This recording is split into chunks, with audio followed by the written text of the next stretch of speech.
आज राहुल गांधी जी को देश का नेता प्रतिपक्ष बने 1 साल पूरा हो गया और इस दौरान उन्होंने जो किया वो देश के इतिहास में शायद ही किसी नेता विपक्ष ने किया होगा।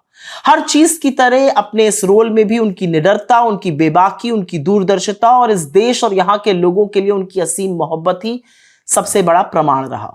संविधान की रक्षा और जनता के मुद्दों पर केंद्रित उनका यह 1 साल वाकई में बेमिसाल रहा है। नेता प्रतिपक्ष के रूप में राहुल जी ने बीते 1 साल में 16 राज्यों का दौरा किया, 115 संवाद कार्यक्रमों में जनता से सीधी बात की। राहुल जी ने संसद में 16 बार जनता के मुद्दों पर सरकार को घेरने का काम किया। यही नहीं, इस बीते 1 साल में उन्होंने 18 प्रेस कॉन्फ्रेंस करी और आपको याद ही होगा कि पिछले 11 सालों में प्रधानमंत्री ने एक भी नहीं की। उनकी बहुत सारी उपलब्धियों में से मुझे ऐसा लगता है कि सबसे बड़ी उनकी उपलब्धि यह है कि उन्होंने संसद के दरवाजे आम जनता के लिए खोल दिए। वो सिर्फ राष्ट्राध्यक्षों या बुद्धिजीवियों से ही नहीं मिले, बल्कि संसद भवन में वो किसान, मनरेगा मजदूर, आंगनवाड़ी की महिलाएं, बैंक कर्मचारी, सफाई मजदूर और तमाम ऐसे लोगों से मिले जो इस देश की रीढ़ की हड्डी हैं। उनके समस्याओं पर चर्चा की। राहुल जी ने तानाशाह सरकार की घृणित मंशा को चुनौती देते हुए संसद भवन उन किसान और अन्नदाताओं को बुलाया जिनके दिल्ली आने पर सरकार ने रोक लगाई थी।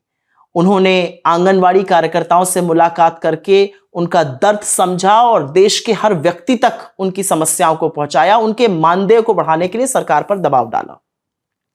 असल में तो नेता प्रतिपक्ष बनते ही राहुल गांधी ने सबसे पहले उन पत्रकारों को मुक्त कराया जिन्हें सरकार ने संसद भवन परिसर में घूमने, सांसदों से सवाल पूछने या बाइट लेने पर रोक लगा दी थी और एक शीशे के दड़बे में डाल दिया गया था। इसके अलावा राहुल जी ने मीडिया की स्वतंत्रता को प्रभावित करने वाले उस ब्रॉडकास्ट बिल का जबरदस्त विरोध किया और फिर सरकार को वापस लेना पड़ा यह बिल।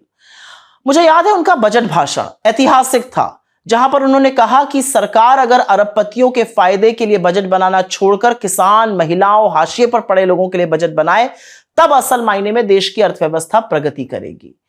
उनकी सक्रियता का यह नतीजा रहा कि इस जन विरोधी सरकार को जो लैटरल एंट्री नोटिफिकेशन था वो वापस लेना पड़ा, क्योंकि कहीं ना कहीं इस पर आरक्षण पे बहुत बड़ा हमला हो रहा था।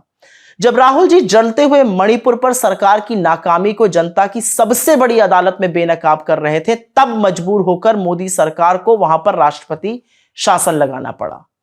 असल में नेता प्रतिपक्ष के रूप में राहुल गांधी मणिपुर के उन रिलीफ कैंप्स में गए जहां पर उन्होंने लोगों के आंसू पोंछे, उनको न्याय का विश्वास दिलाया और वहां से आने के बाद जब भी मौका मिला, संसद हो या सड़क हो, उन्होंने मणिपुर के बारे में इस देश को जताया, बताया।